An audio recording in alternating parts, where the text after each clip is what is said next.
થયા છે। જનતાએ વિકાસના વાયદા પર વિશ્વાસ રાખીને પોતાના પ્રતિનિધિને સંસદ સુધી પહોંચાડ્યા, પરંતુ હવે સત્તાવાર આંકડાઓ જ વિકાસના દાવાઓ પર પ્રશ્નાર્થ ઉભો કરી રહ્યા છે।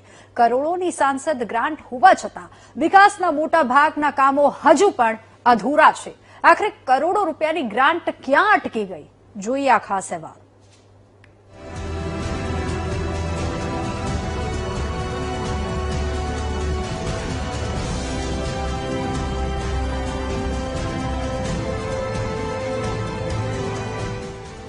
सांसद स्थानिक विस्तार विकास योजना એટલે કે MPLADS હેઠળ દર વર્ષે વિકાસ કાર્યો માટે કેન્દ્ર સરકાર દ્વારા કરોડો રૂપિયાની ગ્રાન્ટ ફાળવવામાં આવે છે।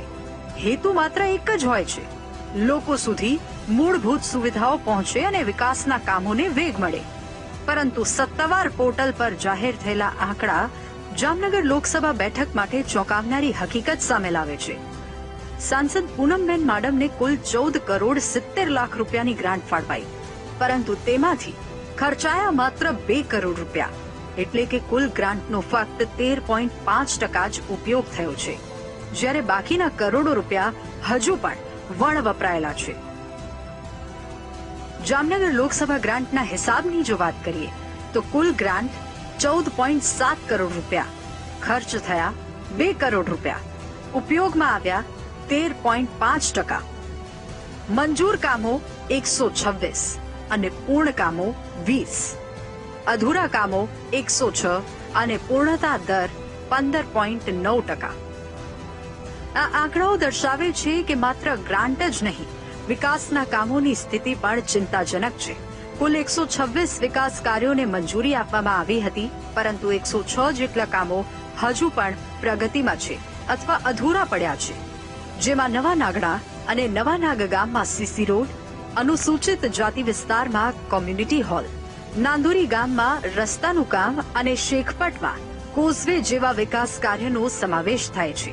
આ સાથે જ ધ્રોલ, ફાટસર, ગાંગડી, ઓમનગર અને વિજયપુર સહિતના વિસ્તારોમાં પેવર બ્લોક અને કમ્યુનિટી હોલ જેવા કામો હાલ પણ પ્રગતિમાં હોવાનું નોંધાયું છે।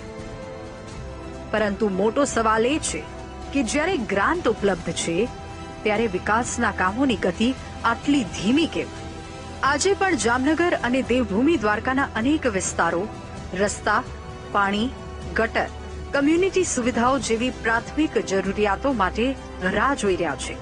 સરકારી આંકડાઓ મુજબ માત્ર 15.9% કામો પૂર્ણ થયા છે, ત્યારે હવે લોકોના મનમાં સવાલ ઉઠી રહ્યા છે કે શું વિકાસ માટે ફાળવાયેલા કરોડો રૂપિયા સમયસર લોકો સુધી પહોંચશે કે નહીં?